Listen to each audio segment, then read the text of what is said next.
Hello Internet, welcome. I am Fling, and in this first log, we're going to go through the preparations and the beginning start screen. Let's start off with the preparations.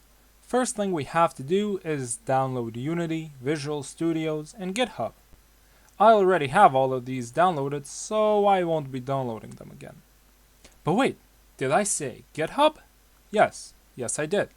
Why, you might be asking? Well, a friend of mine told me to use GitHub as it can save your work online. Not to mention, if something breaks, you can get the before broken version, so it's technically like a save system or a backup for coding. Thanks, Ansco. You really helped out. To connect the GitHub application and your Unity project, start off by making a new repository. Give it a name, a description, and then create an empty folder on your desktop, as it makes things a lot easier. Then connect that folder to GitHub as a local path. Finally, add Unity under your gitignore and finish making the repository. When you finish making a repository, make a branch. Call it something like the dev branch. This is where your backup will be stored. At least if I understood correctly. Finally, start a new project in Unity and save the folder into the same folder that is connected to GitHub. And click Create Project, and once that's done, push the project onto the dev branch and start up the project again. As you can see, I first had a little problem that I quickly fixed by restarting Unity. You'd be surprised how much you can fix just by restarting software.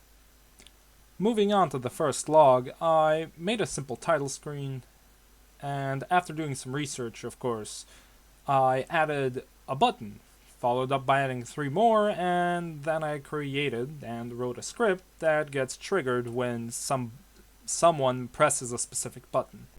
I hooked up those buttons and finally added a save system, which wasn't too hard as I already had a save system prepared. A lot of this was my pre-written and modified code, so all I did was copy and paste. I truly can't handle the save system. It's a pain in the ass to deal with.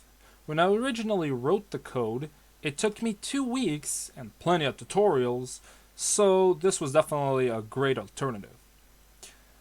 Do note that the code you see isn't all the code written so far. And to finish up, I added a settings menu, changed its size, added some sliders, some text, and a button, so you can close it. I also hooked it up so if you press escape, it closes the entire menu. Not to mention, it should also save. Then I tested everything and it all worked. All the buttons worked and the saving worked properly. And that's about it for today. Let's see, new game button, check.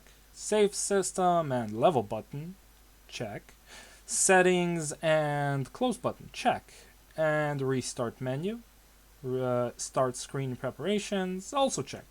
That ticks off 4 out of 7. And finally, if you enjoyed this video or found it helpful, please like and subscribe to follow my journey. Your support does indeed mean the world to me, and I can't wait to share future updates with you soon. As always, if you have any recommendations, leave them in the comments below. Thanks for watching. I truly do hope to see you again. See you soon. Goodbye.